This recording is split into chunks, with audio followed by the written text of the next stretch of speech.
So eto na nga mga kabat ng helmet. Dahil ayaw nga nilang tantanan si Mayor Leni Robredo. Ultimong mga sinasakyan.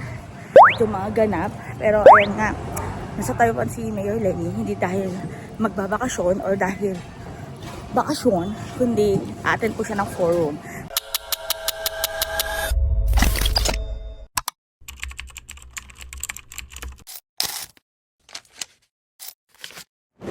Ka po sa Taiwan. Mga pa-Taiwan ako sa Sunday and Monday.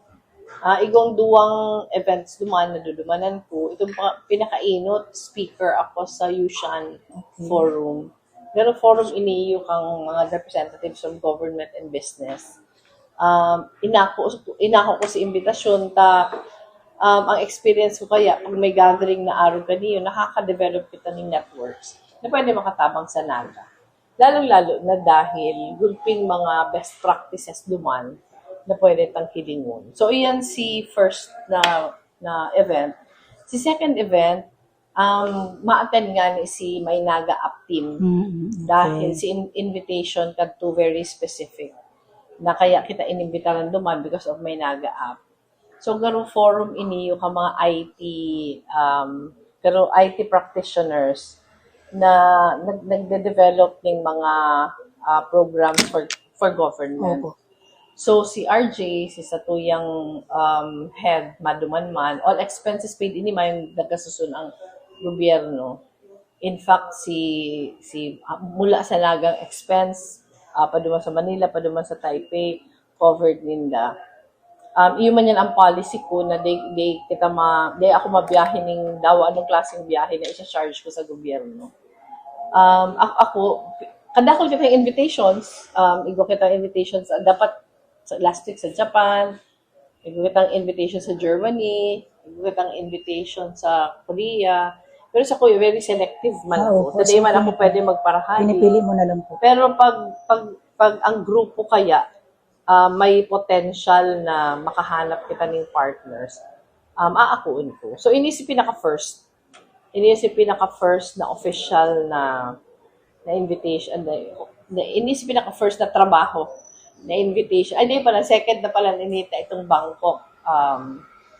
Ito si Ino.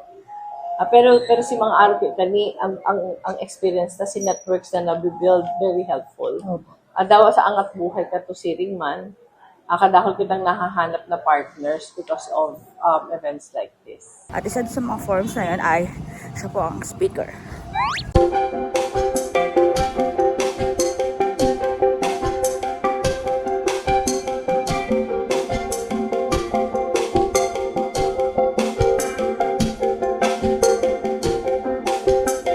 So diba, nakaka-proud kasi as a Filipino, diba, nai-invite yung kapwa Pilipino natin sa mga ganong mga foreign programs, foreign activities. Hindi gaya ng iba dyan na ang forum ay, Diyos ko, purong-puruman. Ang hilig dumakdak sa SOCMED, ang hilig dumakdak sa mga so-called media or mainstream media daw. Pero, ayan nga mga kabatang helmet. And talagang sinigurado ni Mayor Leni Robredo na hindi manggagaling at hindi kukunin sa gobyerno yung mga expenses ng pagpunta niya dyan sa Taiwan. Kahit noon pa mga kabatang helmet, nung VP pa si Mayor Leni, talagang hindi niya yung pinapasagot sa government, sa tax natin, if meron siyang mga events na pupuntahan or a-attendan. Super nakaka-proud lang. Nakaka-proud talaga. Dahil kahit pa paano, may mga leaders tayo, may mga public servant tayo na natitira pa na hindi corrupt, na ini-invite ng mga foreign countries para mag-share ng experiences and yung mga best practices na ginagawa dito sa Pilipinas. So, di ba, nakaka-proud lang. Kesa naman yung mga mahilig gumawa ng mga fake news dyan, yung mga trolls.